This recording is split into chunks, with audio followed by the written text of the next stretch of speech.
Element List hat den Vorteil, dass man sie auch benutzen kann, um Elemente zu ändern. Es wäre zum Beispiel ein Gedanke, aus dem Fett ein Kursiv zu machen. Dazu muss man den Text nicht neu eingeben, sondern kann die Element List einfach in einen anderen Modus umschalten. Unten in der untersten Zeile kann man von Insert auf Change umschalten.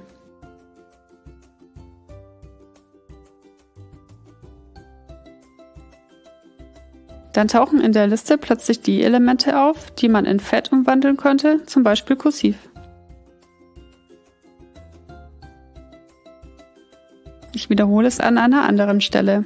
Hier wird aus kursiv jetzt Fett.